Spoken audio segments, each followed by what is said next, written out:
तो chemical coordination and integration इस chapter को हम लोग डिस्कस कर रहे हैं और ये है पार्ट 3। आज हम डिस्कस करेंगे पिट्यूटरी ग्लैंड की लोकेशन और उससे निकलने वाले हार्मोन्स एंड उनके बेसिक फंक्शंस के बारे में। एक एक हार्मोन का डिटेल हम सेपरेट लेक्चर्स में पढ़ेंगे, बट यहां पे हम ओवरऑल पिट्यूटरी ग्लैंड के बारे में डिस्कस करेंगे। तो शुरू करते हैं। मैं डॉक्टर रविकांत सिंह आप सबका वेलकम करता हूं। चलिए पिट्यूटरी ग्लैंड के बारे में समझते हैं। सबसे पहले लोकेशन की बात करें तो पिट्यूटरी ग्लैंड जो है वो हमारे ब्रेन का ही पार्ट है बिल्कुल, और ब्रेन में भी फोर ब्रेन का हिस्सा है। जो आपने हाइपोथैलेमस वाला हिस्सा देखा, ठीक उसी के नीचे यहां पे पिट्यूटरी ग्लैंड आपको देखने को मिल जाएगा। तो pituitary gland is located in bony cavity called sella turcica. तो इसको तो बेटा नोट कर लीजिए अपने नीट एग्जामिनेशंस के लिए कि ये कहां पे होता है। तो ये सेला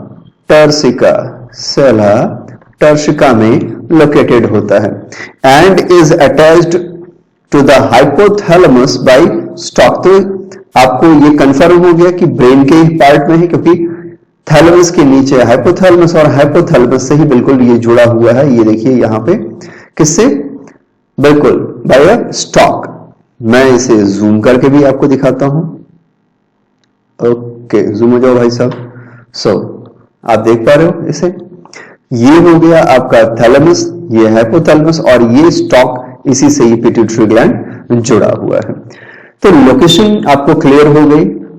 जिस बोनी कैविटी के अंदर है उसका नाम क्लियर हो गया, सेला टर्सिका। अब चलिए ओवरऑल बनावट की बात करते हैं। तो ओवरऑल जब बनावट की बात करते हैं तो मैंने आपसे कहा था कि पिट्यूटरी ग्लैंड, जिसे कि हम मास्टर ग्लैंड भी कहते हैं, क्या कहते हैं बच्चों, मास्टर ग्लैंड भी कहते हैं। Pituitary gland is also known as master gland. तो प्लीज नाम वगैरह लिखते चलिए, नोट करते चलिए। मास्टर ग्लैंड या पिट्यूटरी ग्लैंड जब बच्चा छोटा होता है बर्थ के टाइम में, तो इसमें 3 डिस्टिंक्ट लोब्स देखने को मिलते हैं, 3 डिस्टिंक्ट लोब्स। लेकिन जैसे जैसे मैच्योरिटी आती है तो केवल 2 लोब इजीली देख सकते हैं हम लोग, और इसके पीछे रीजन ये होता है कि जो एक मिडिल लोब होता है। कौन कौन से 3 लोब होते हैं ये भी समझ लीजिए साथ में, तो और आसानी हो जाएगी। तो 3 लोब में से एक होता है एंटीरियर पिट्यूटरी, एक होता है पोस्टीरियर पिट्यूटरी और एक होता है मिडिल लोब। तो जैसे जैसे मैच्योरिटी होती है, क्या बोलते हैं, बॉडी पुराना होता चला जाता है 6-8 साल के आसपास और उसके ऊपर जाने लगता है, तो ये जो मिडिल लोब है ये एंटीरियर पिट्यूटरी के साथ ही मर्ज हो जाता है और कुछ इस तरह से मिक्स हो जाता है कि केवल 2 लोब ही फाइनली बचते हैं। उसको फिर बाद में हम properly anterior pituitary and posterior pituitary ही कहते हैं। ठीक है। अब एंटीरियर पिट्यूटरी को एडिनो हाइपोफाइसिस भी कहा जाता है, ठीक, और पोस्टीरियर पिट्यूटरी को न्यूरो हाइपोफाइसिस भी कहा जाता है। ये पिछले लेक्चर में भी हम लोगों ने समझा था।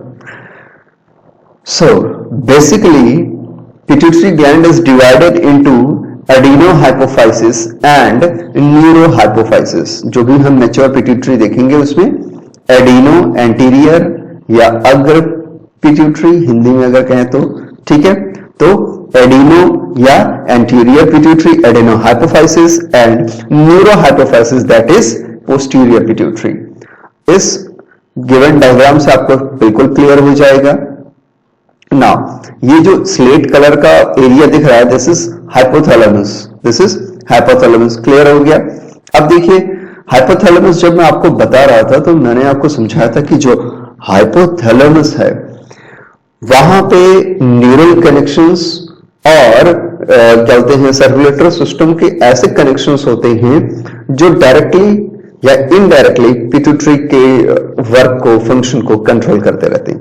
कैसे, मैंने आपको समझाया था कि जो एंटीरियर पिट्यूटरी होता है जिसको कि आप एडिनोहाइपोफाइसिस कहते हैं, see this is anterior pituitary. Clear हो रहा है बच्चों? पिक्चर बिल्कुल क्लियर होनी चाहिए।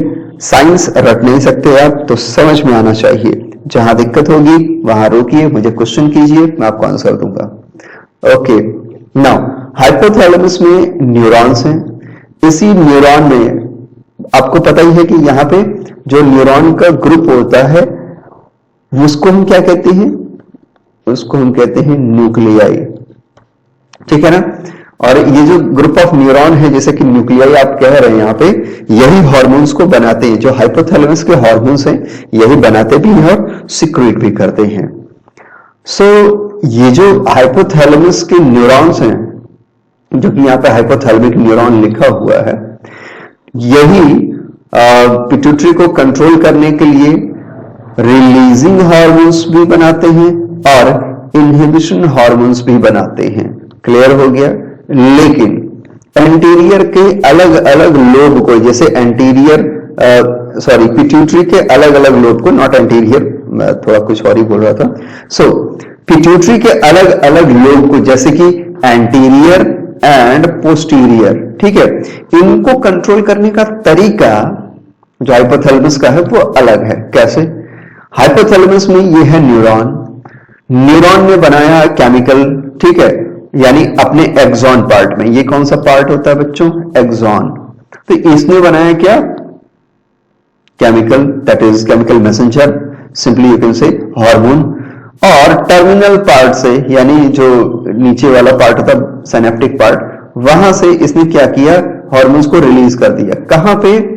तो यहां पे एक क्या कहते हैं सर्कुलेटरी पार्ट का हिस्सा होगा, पोर्टल सर्कुलेशन में।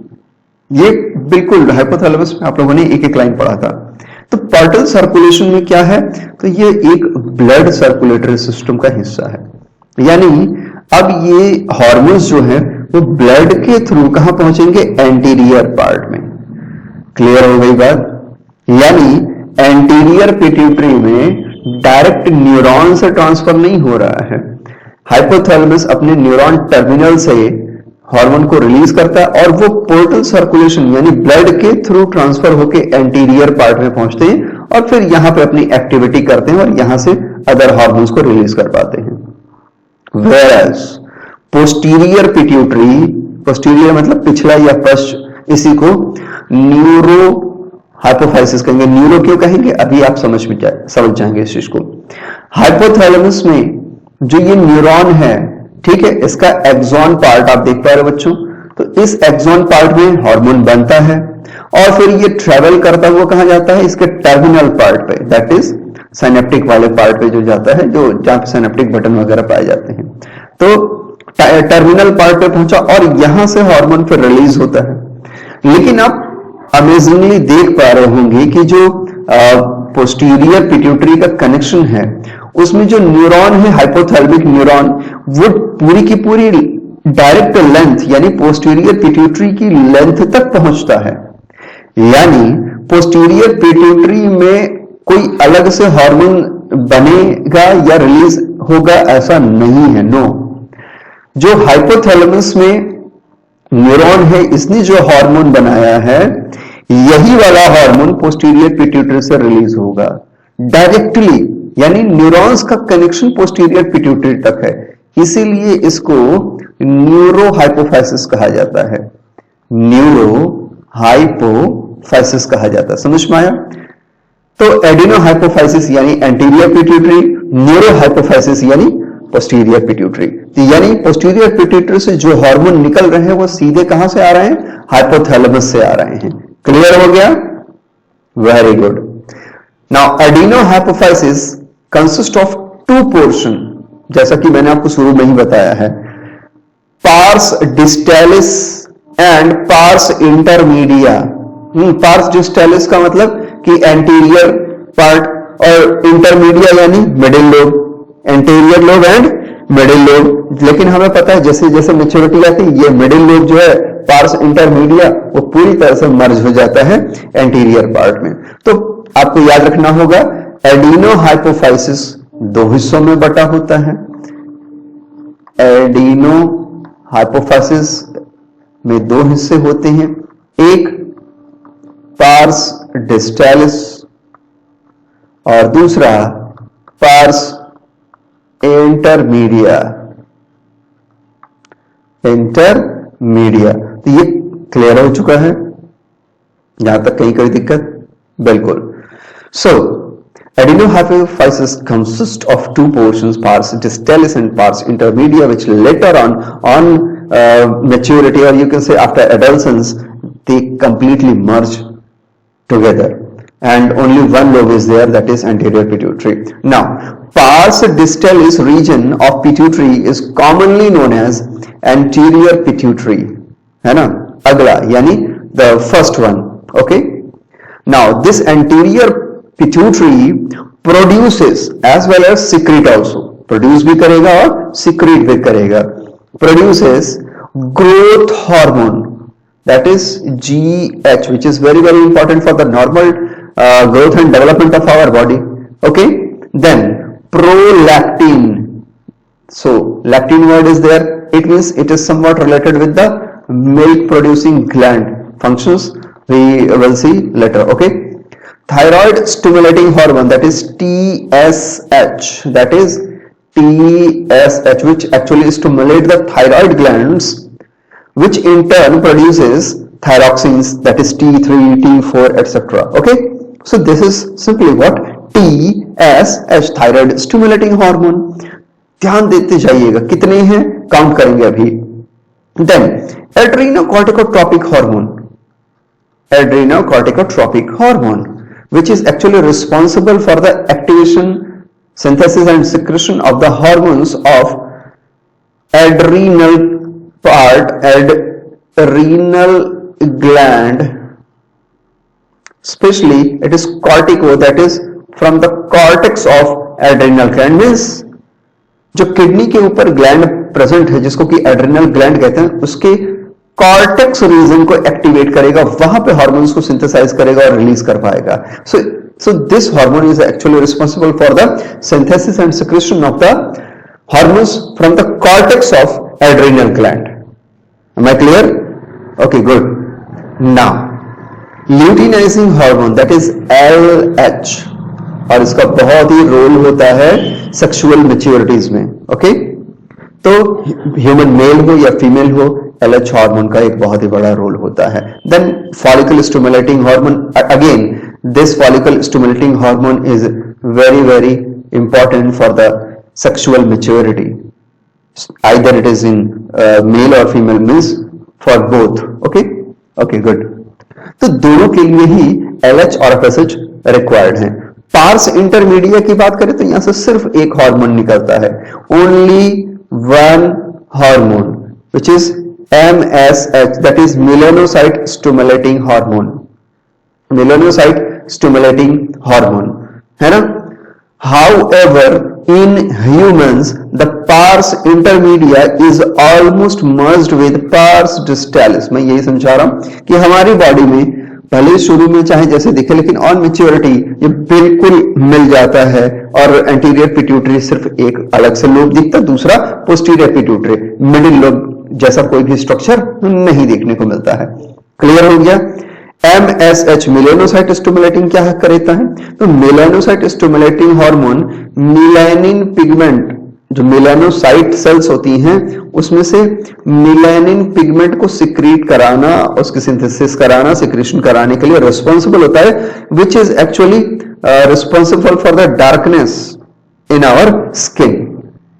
ओके, अब यहां पे आपको ये पिट्यूटरी का स्ट्रक्चर देखने को मिल रहा है और इससे हार्मोन्स निकल रहे हैं. ये जो डायग्राम है ये आपको याद हो जाएगा तो आपकी बहुत सारी प्रॉब्लम का सॉल्यूशन हो जाएगा. So this is hypothalamus. Hypothalamus एक स्टॉक के थ्रू कनेक्टेड होता है पिट्यूटरी ग्लैंड.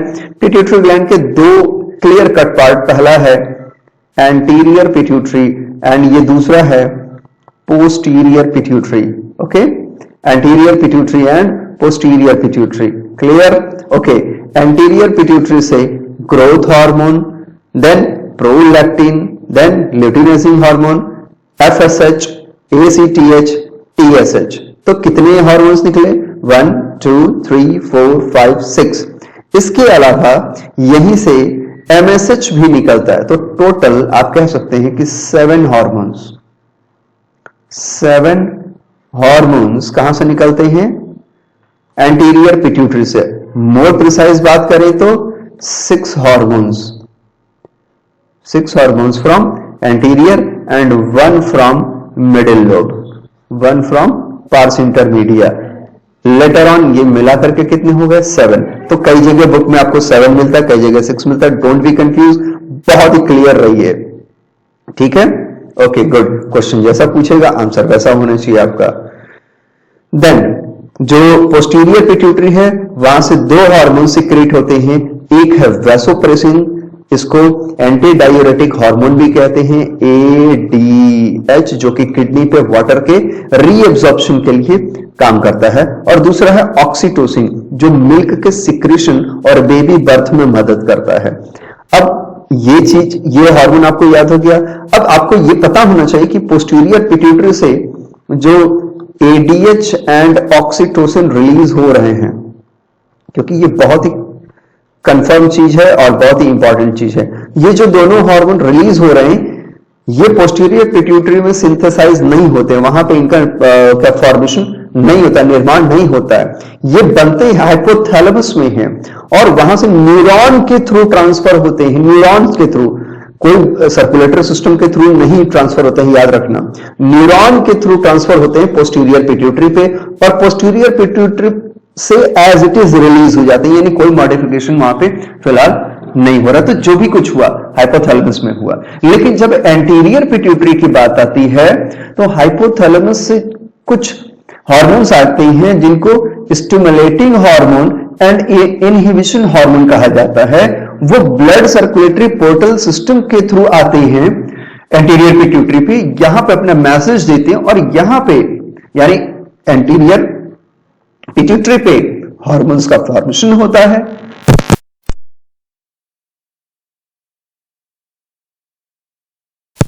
और यहीं से फिर ये रिलीज होते हैं। दोनों में एक बहुत बड़ा डिफरेंस है। मेरे ख्याल से ये चार्ट आपको याद हो गया होगा। चलिए आगे बढ़ते हैं। न्यूरो हाइपोफाइसिस यानी पार्स नर्वोसा भी इसे कहा जाता है क्योंकि न्यूरॉन से कनेक्टेड है, ठीक है। It is also known as posterior pituitary. Store and release 2 hormones called oxytocin and vasopressin, which are actually synthesized in hypothalamus and are transported axonally to the neurohypophysis. Axonally मतलब जो neuron का axon वाला हिस्सा होता है उसके through transfer होते हैं। क्लियर हो गया? अब एक एक लाइन सबके बारे में दिया है, जितने भी हार्मोन हैं उनके बारे में कि क्या करते हैं क्या नहीं करते हैं। बहुत इंपॉर्टेंट है स्पेशली नीट एग्जामिनेशन वालों के लिए। जो CSIR नेट वाले बच्चे हैं वो इसको एज ए बेसिक इंफॉर्मेशन सुन लें। इसके बाद के जो लेक्चर्स होंगे उसमें एक एक सिंगल हार्मोन के बारे में हम डिटेल डिस्कशन करने वाले हैं। ओके, ग्रोथ हार्मोन का स्टैंडर्ड रिलीज बहुत इंपॉर्टेंट है, यानी रिक्वायर्ड अमाउंट का release, required amount of release of required amount of hormone for the actually for the release. Why it is so important? Because for the normal growth and development, normal growth and development. तो normal growth and development के लिए बहुत important होता है। एक ठीक ठाक development हो बॉडी की, ना बहुत लंबाई बढ़ जाए ना बहुत छोटा रह जाए, ब्रेन का डेवलपमेंट हो, बाकी सब चीजों का डेवलपमेंट बहुत सही तरीके से हो, तो इसको कहते हैं ग्रोथ हार्मोन, या इसी को आप कई बार अलग अलग नाम से पढ़ते हैं ना, सोमैटोस्टैटिन वर्ड यूज करते हैं। Please don't be confuse. Somatotropin, somatostatin, ये 2 शब्द आते हैं। तो नेक्स्ट लेक्चर में इसी का डिटेल मैं देने वाला हूं, क्योंकि आप बहुत कंफ्यूज होते हैं कौन सा सोमैटोट्रोपिन है कौन सा सोमैटोस्टैटिन है। वैसे जिसने हाइपोथैलेमस देखा होगा सोमैटोस्टैटिन वाला उन्होंने समझ लिया होगा। खैर, तो ग्रोथ हार्मोन आपको समझ में आया ना? ग्रोथ हार्मोन नॉर्मल बॉडी की डेवलपमेंट के लिए बहुत इंपॉर्टेंट है। एक रेगुलर अमाउंट में, खासकर from baby birth means from childhood to the adulthood, खासकर टीनेज के लास्ट तक, मतलब 19 से 23 की एज तक, बस दैट्स ऑल।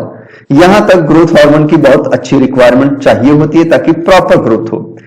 अब देखिए, लेकिन अगर ग्रोथ हार्मोन ज्यादा निकलने लगे, जिसको कि ओवर सिक्रीशन कहा जाए, है ना। ये समझिएगा, ओवर सिक्रीशन कब, जब चाइल्डहुड है, जैसे 4-5 ईयर है, 6-8 ईयर्स है, तब जो अभी ग्रोथ पीरियड है नॉर्मली 16-18 तक ग्रोथ पीरियड जो रहती है 19 तक, तब अगर उसी समय बहुत ज्यादा अमाउंट में ग्रोथ हार्मोन निकले तो लंबाई बहुत ज्यादा होगी, है ना, हाइट बहुत ज्यादा होगी, इंक्रीज कर जाएगी, अप कर जाएगी। तो इसको हम कहते हैं क्या कि गिगैंटिज्म है। ये कंडीशन क्या कहलाती है, जब हाइट बहुत बढ़ गई तो इसको हम कहते हैं गिगैंटिज्म, यानी जायंट हो गया, बड़ा हो गया। लेकिन अगर नॉर्मल ग्रोथ ड्यूरेशन में जो कि 19-20 ईयर्स तक की रहती है, अगर उस ड्यूरेशन तक बचपन से लेकर 19-20 साल तक अगर ग्रोथ हार्मोन बहुत कम निकला, बहुत लो लेवल का निकला, जितनी रिक्वायर्ड, जैसे मान लीजिए कि 10 यूनिट्स पर डे का रिक्वायरमेंट है बचपन से लेके 20 साल तक, 10 यूनिट्स पर डे, लेकिन निकल कितना रहा है, 2 यूनिट्स पर डे,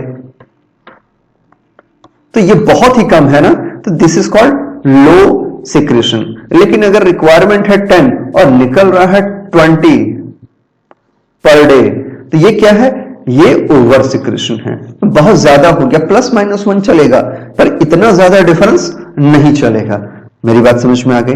तो अगर लो सिक्रेशन हो, कम हो, रिक्वायरमेंट से बहुत कम होने लगे, तो बौना हो जाएगा, जो बेबी होगा वो बौना हो जाएगा।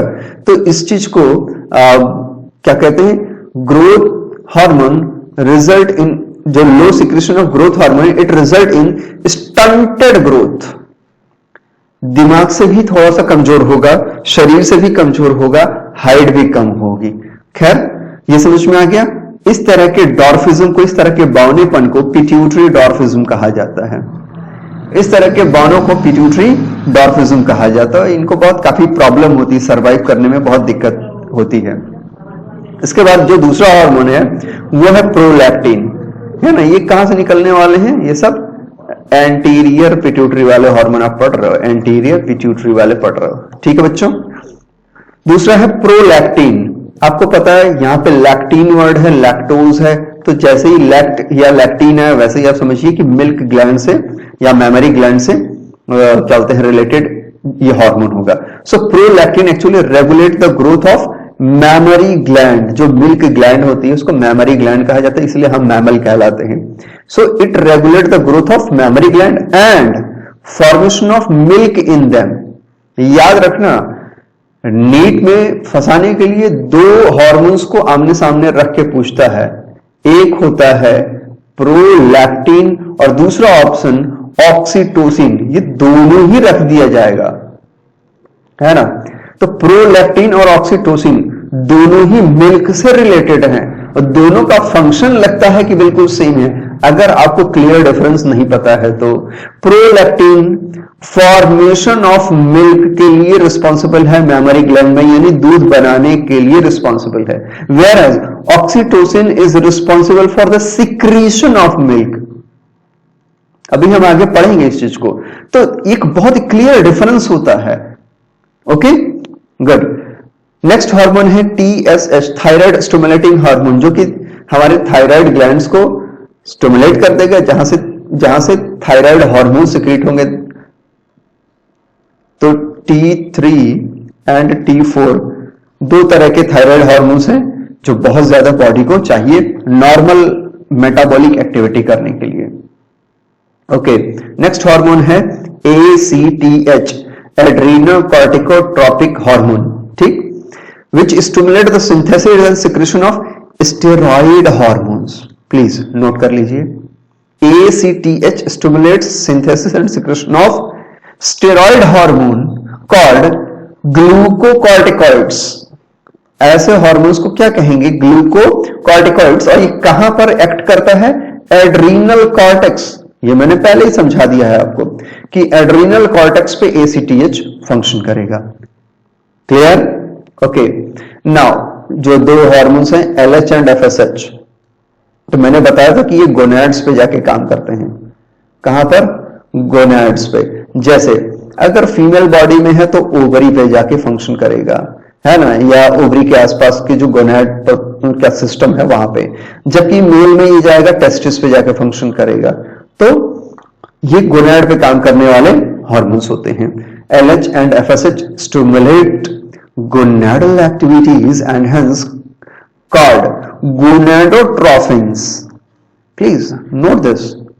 These are gonadotrophins. तो गोनाडोट्रोफिन का मतलब कोई एक हार्मोन नहीं है। गोनाडोट्रोफिन्स में दो हार्मोन हैं, एक है LH और दूसरा है FSH. So gonadotrophin actually is the combination of these two hormones. Male में LH हार्मोन क्या करता है?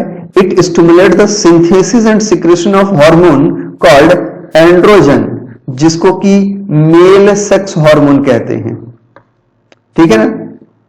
तो ये समझ में आ रहा है, जो कि एंड्रोजन्स जब ज्यादा सिक्रेट होते हैं तो हमारे कंधे, मतलब जो मेल होता है ह्यूमन का, उनके कंधे चौड़े होते हैं, थोड़ा सा बोन के स्ट्रक्चर में चेंज आता है, स्ट्रेंथ बढ़ जाती है। जबकि फॉलिकल स्टिमुलेटिंग हार्मोन FSH की बात करें, ठीक है, और एंड्रोजन्स की बात करें तो ये डायरेक्टली स्पर्मेटोजेनेसिस यानी स्पर्म फॉर्मेशन से जुड़े होते हैं। तो LH stimulates synthesis and secretion of androgen from the testis, whereas FSH and androgen together actually responsible for the formation of sperm, that is spermatogenesis. Female body में अगर बात करें तो फीमेल बॉडी में जो LH है ये ओवुलेशन कराता है, किसका? जो फुली मैच्योर फॉलिकल है, ग्राफियन फॉलिकल, जिसमें कि एग होती है ना। तो जब LH का लेवल बढ़ जाता है, मेंस्ट्रुअल साइकिल आप लोगों ने पढ़ी होगी, तो अगर आइडियली 28 डेज की मेंस्ट्रुअल साइकिल है तो 14th डे बेस्ट माना जाता है ओवुलेशन कराने के लिए। मतलब कि इस समय एग ओवरी से निकल करके कहां पे जाएगी? फेलोपियन ट्यूब में जाएगी। किस दिन? 14वें दिन। ठीक, इसी प्रोसेस को ओवुलेशन कहते हैं। तो LH हार्मोन बहुत ही पीक पे होता, बहुत ज्यादा अमाउंट में निकलता उस समय। तो आप कह सकते हैं कि 12 to 14 डेज तक LH का पीक बढ़ता है, और जैसे ही हाईएस्ट पीक पे आता है तो अपने ओवरी वाले ग्रुप से जो सबसे मैच्योर एग होता है वो निकल करके फेलोपियन ट्यूब में चला जाता है। तो LH का रोल समझ में आ गया आपको? In female, LH induces ovulation of fully matured follicles, that is Graafian follicle, and maintain the corpus luteum formed from the remnant of Graafian follicles after ovulation. मतलब कार्पस लूटियम भी क्या है? एक एंडोक्राइन ग्लैंड है, endocrine gland है। एक एक hormone को अभी हम फिर से डिटेल में पढ़ेंगे। अभी आप क्या कहते हैं एनसीईआरटी की लाइन समझ लीजिए, फिर मैं आपको एक एक हार्मोन का डिटेल पढ़ाऊंगा, क्योंकि इतनी आसानी से ये तुरंत शॉर्टकट में नहीं हो जाएगा खत्म। ठीक है बच्चों? तो एंडोक्राइन ग्लैंड और कैसे बनता है? तो ग्राफियन फॉलिकल एक गुच्छा होता है, एक ग्रुप होता है। ग्राफियन फॉलिकल क्या है? ग्रुप है, group of different type of cell.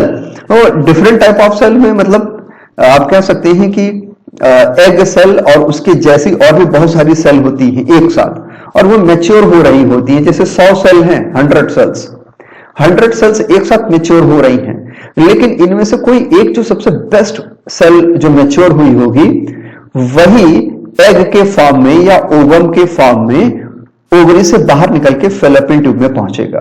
बाकी जो बचे हुए 99 सेल्स का ग्रुप है, जो 99 सेल्स हैं, वो कन्वर्ट हो जाएंगे कार्पस लूटियम में, और ये दूसरा एक हार्मोन निकालने लगते हैं, प्रोजेस्टेरॉन, जिसको प्रेगनेंसी हार्मोन कहते हैं। वो हम आगे पढ़ेंगे।